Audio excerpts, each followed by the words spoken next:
There are very, very few readings that the church gives us every single year. And always on the first Sunday of Lent, we get the story of the temptation. Jesus. So it's an important story. If we're getting it year after, you probably get sick of hearing it, but it's an important story, okay? This is a true story. In my younger days, I was a reasonably competitive softball player, and I have over the years coached many different teams of younger kids playing softball. And so one year we had a girl on the team who was struggling to hit. She got like 3 or 4 games without a hit.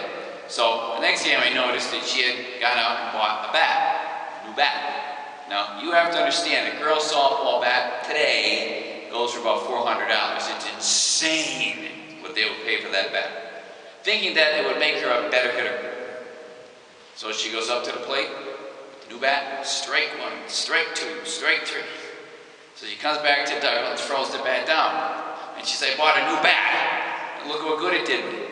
And one of the best players on the team, a girl, I'll never forget her saying that. She said, honey, it's not the arrow, it's the Indian. It has nothing to do with the bat. You're just not a very good player. Now, she didn't say that in so many words, but that's how you have to understand the temptations. It's not about the temptation. It's about you. It's about you.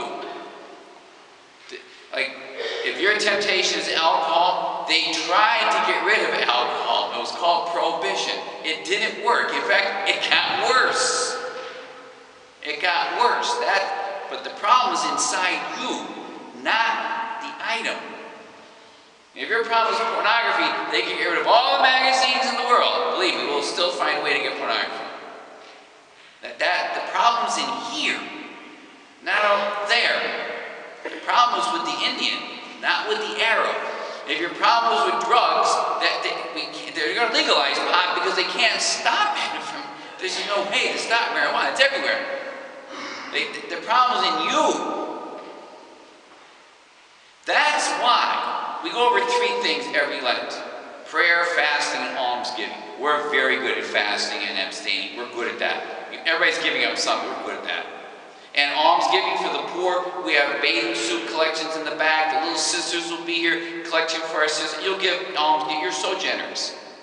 But the prayer part gets short attention. But that's the most important part.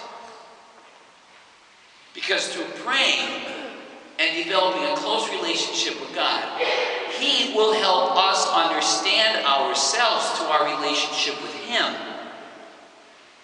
The person who prays a lot understands what's the itch that I'm scratching. And that's why the temptation works against me. It might not work against him, but it works against me. Now, the more I pray and the closer I have a personal relationship with God, I can understand, okay, what's the itch? Why is that temptation working? What can I do? If I can't get rid of it completely, how can I respond to it in a more healthy way? That temptation, because the temptation's not going to go away. It never does. It never will. But the more I get closer to God, the more, Lord, help me understand why that works against me. And then I can take one step a day to get better at handling that temptation. So it doesn't own me and make me a slave to that weak thing, like drugs, pornography, all that stupid stuff. That's hard work. Think about it. The people you know and love the most, I will know what takes them down because I'm close to them. And I will care enough about them to say to them, do you see how that temptation is bringing you down? Now, if I don't know them, I won't know the temptation. And if I don't care enough about them, I won't say anything. And that's the way it works with God. The closer we get to God, the more He will help us know and solve the temptation. Might take time, might take years. But the temptation's it's not the arrow, it's the Indian. See how that works?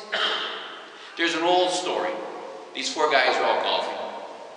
And golfers are on the course, they start to talk, and they get honest. Older guys are honest with each other. And the one guy said, I have to tell somebody, you don't know it, but I'm a terrible glutton.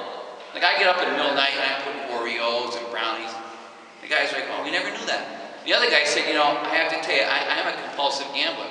Sometimes in the middle of the night, I go down to the casino and they're playing blackjack. And the other guy said, we never knew that. And the third guy says, you don't know, but I'm a compulsive drinker. I have alcohol in the garage, and my wife doesn't. And the other, well, we didn't know that. And they looked at the fourth guy, and of course, and he said, what's your temptation? And he said, mine is that I'm a terrible gossip. I'm going to take my cell phone out right now, and I'm going to call some other people about you guys. That's an old joke. That's older than mine. There was a classic Seinfeld episode, one of the early ones, The Boy in the Bubble. And we think we can live in a bubble. Well, there'll be no temptation. There'll be no germs. Someplace will be free of temptation. No, there's not. That was a TV show. Reality is that there's always going to be temptation. How do we respond with the help of God? Let us stand, my friends, and we'll